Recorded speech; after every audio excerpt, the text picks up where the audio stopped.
महोदय, भारत तथा दक्षिण एशिया के अन्य देश अपने अपने अनुभवों से यह अच्छी तरह जानते हैं कि आर्थिक विकास का अपने आप में अधिकांश जनता के लिए कोई अर्थ नहीं होता, क्योंकि वह बिना आश्रय, स्वच्छ पेयजल तथा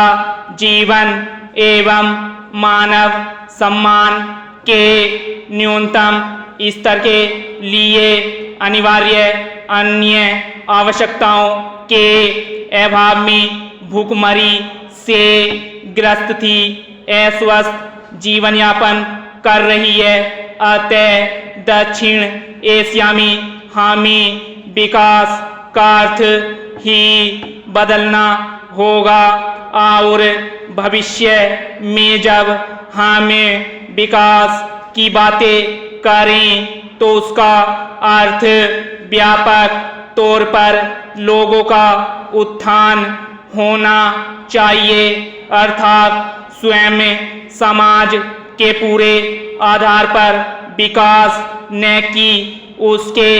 एक भाग का विकास। यद्यपि समृद्धि तथा अवसर उत्पन्न करने में समाज के अलग अलग भागों में हो रहे परिवर्तनों का भी अपना अलग महत्व है। अगर हमें और स्कूलों, अस्पतालों का निर्माण करें, ऐसे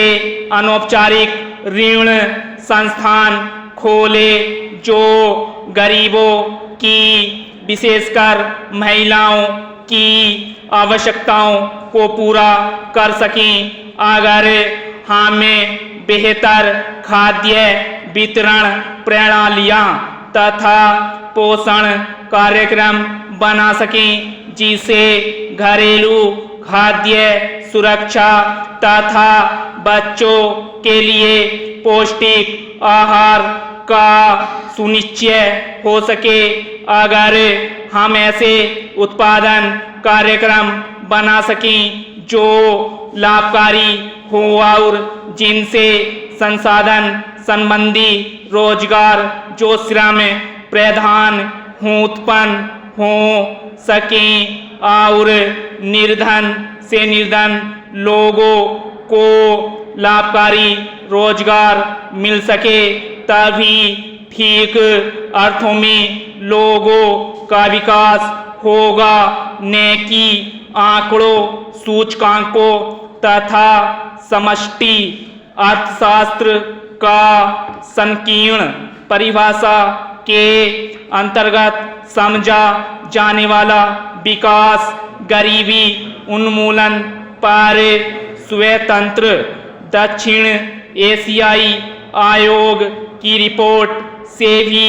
यही संदेश उभरकर सामने आता है। भारत में हमने अपनी विकास नीतियां इस उद्देश्य को लेकर तय की हैं कि सभी आर्थिक तथा सामाजिक नीतियों से मानव मात्र का कल्याण हो, विशेष रूप से गरीब लोगों का इसके अनुरूप ही संरचनात्मक सुधार करते समय हमने गरीबी उन्मूलन तथा